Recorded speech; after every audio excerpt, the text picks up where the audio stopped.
All right.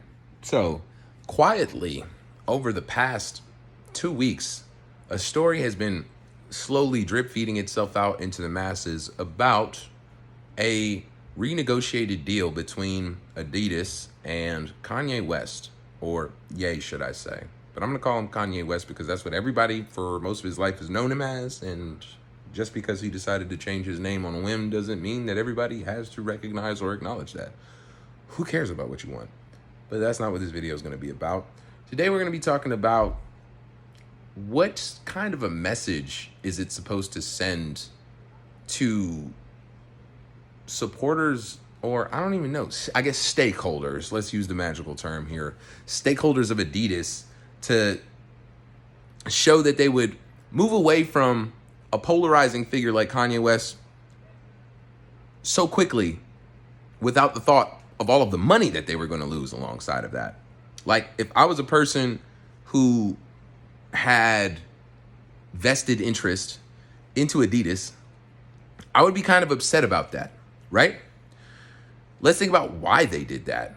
To appease a crowd of people, a religious sect of people in a secular society, okay, that's fine. But what you did was put the emotion before the money, which seems antithetical to the people that you're trying to defend, to say the least. Am I right? But anyways, even without those people in consideration, what a stupid business move. And to prove what point? What did that show us? So now, because Adidas couldn't sell the Yeezy sneakers that they had left over from their prior collaborations, they have decided to renegotiate a deal with Kanye for allegedly $500 million in order to go ahead and work on selling the remaining branded sneakers.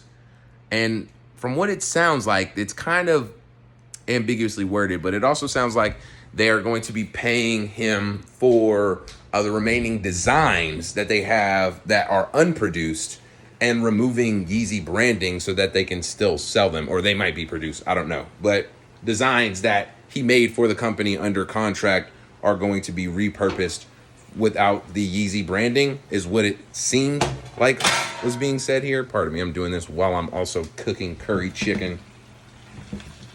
Oh. And basically, with all that being said here, I think that it really should, like, this was something that I expected from the beginning. Here, let me set this down. It's something that I really expected from the beginning of the situation, because Adidas is not a very popular clothing brand in the United States of America, or sneaker brand. It definitely, and it especially was not before the partnership with Kanye West in the Yeezy brand. So, them realizing this, I would assume,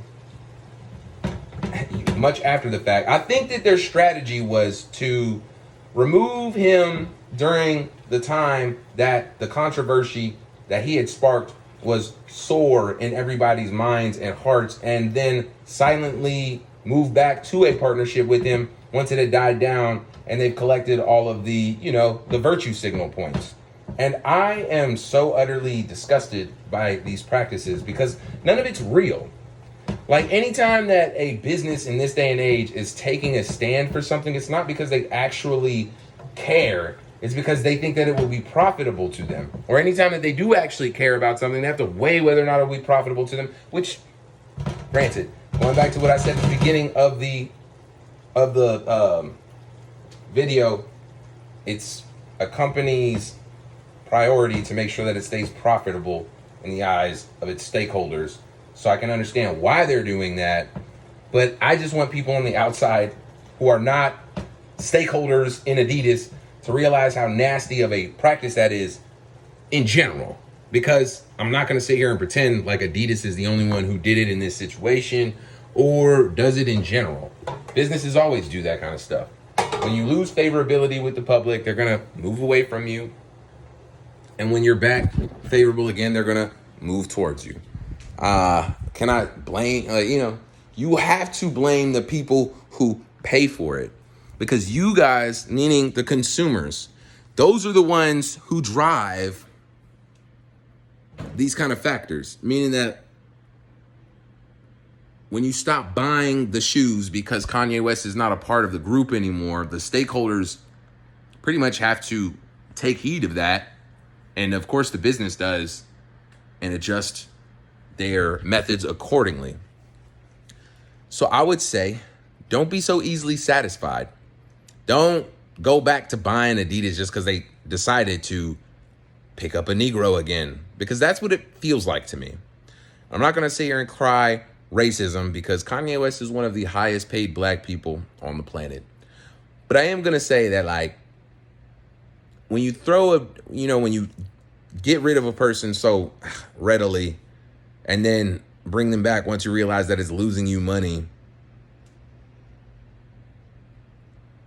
where is the integrity in that on either side? We can discuss the business profitability side of it all day, but where's the integrity of that? And I'm sure this won't be the last time that we see a business reconnecting with Kanye West after they said that they were not going to be doing business anymore. And it's just like, if you were doing that because of offense that he, committed against a religion, and you really hold true to that, and you believe that God was instructing you to, go ahead and cut ties with him, coming back from that is so weak and disgusting to me. Maybe that's exactly why he was talking about certain religions and certain groups of people in the first place. What's important to you guys? Not even your own God or your own, anything besides money, profitability. That's cute. Certain people move with a little different integrity. Kanye West happens to be one of those people where I'm not going to say he's right or wrong all the time, because he said a lot of ignorant things that I don't agree with. But he's a person who will sacrifice his business if he believes that what he's saying and what he's doing is the right thing. Does that make him a good businessman? Not at all. Does that make him a good man? I can't say yes or no to that, but I can say that that is a quality of a good man, to have that level of integrity. Maybe businessmen can't be good men. Maybe good businessmen can't be good men. I don't know. Because you have to do messed up things and make messed up decisions when you're a business owner. And this is not an anti-capitalist rave. I'm not going on about anti-capitalism. It's a necessary evil. But I think that there are definite things that can be improved on in the ways that business are conducted in the United States of America. And this is one of them. The popularity aspect of it. I know you can't have a business without popularity, because if nobody knows you, or if nobody likes you or supports you, then nobody's going to buy your product. But I want the American people to be smarter as to the way that they choose businesses that they agree with and don't agree with. Vote with your dollar. We see how effective it is. Adidas is silently admitting that. And that's why they didn't really want this information to be publicized. They didn't want to let people know out loud that they had to go back and get that taken care of with this man in order to get the product moved.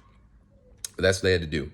And I hope that Kanye West realizes that. And I hope that when he takes Yeezy to his own, and does his own thing fully independent, that he realizes that if he makes the right moves, he's the one who has the clout. He's the one who has the motion. He's the one who the kids want to wear, not Adidas.